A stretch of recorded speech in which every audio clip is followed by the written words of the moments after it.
नमस्कार. बातमी आहे पावसासंदर्भातील. राज्यात पुन्हा मुसळधार पावसाची शक्यता. हवामान विभागाने दिलं शक्ती चक्रीवादळाचा इशारा. जोरदार वाऱ्यासह मुसळधार पाऊस पडण्याची शक्यता. बातमी सविस्तर पाहूया, पण त्या अगोदर जर आमचं चॅनल सबस्क्राईब केलेले नसाल तर हॅलो सोलापूर न्यूज चॅनलला सबस्क्राईब करा, जेणेकरून महत्त्वपूर्ण बातम्या आपणास लवकरात लवकर मिळतील. राज्यात मान्सून नंतरही पाऊस सुरूच आहे. दरम्यान आता हवामान विभागानं चक्रीवादळ शक्तीचा इशारा जारी केला आहे.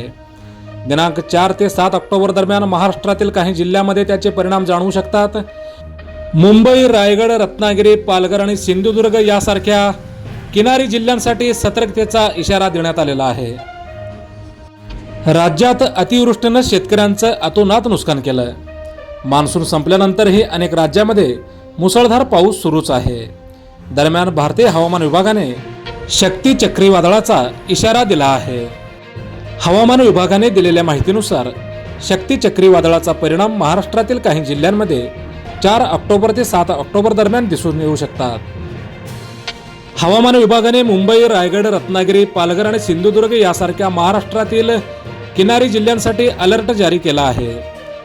शक्ती चक्रीवादळामुळे 4 ते 5 ऑक्टोबर दरम्यान या जिल्ह्यांमध्ये ताशी 45 ते 65 किलोमीटर प्रति तास वेगाने वादळी वारे वाहण्याची शक्यता हवामान विभागाने वर्तवला आहे.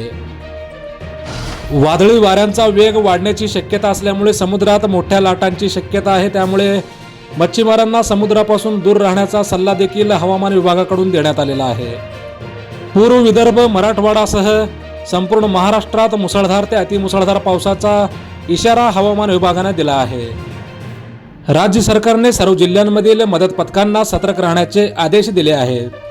लोकांना किनाऱ्यापासून दूर राहण्यास सांगण्यात आले आहे. किनाऱ्याजवळ राहणाऱ्यांना बाहेर काढण्याचे प्रयत्न सुरू झाले आहेत. पर्यटकांना समुद्राजवळ जाऊ नये असा सल्ला देखील राज्य सरकारकडून देण्यात आलेला आहे. आजपासून राज्यात म्हणजेच 4 ऑक्टोबर ते 7 ऑक्टोबर दरम्यान मुसळधार पावसाची शक्यता हवामान विभागाकडून वर्तवण्यात आला आहे. मोजक्या, निवडक व महत्त्वपूर्ण बातम्या पाहण्यासाठी सबस्क्राईब करा हॅलो सोलापूर न्यूज चॅनल. धन्यवाद.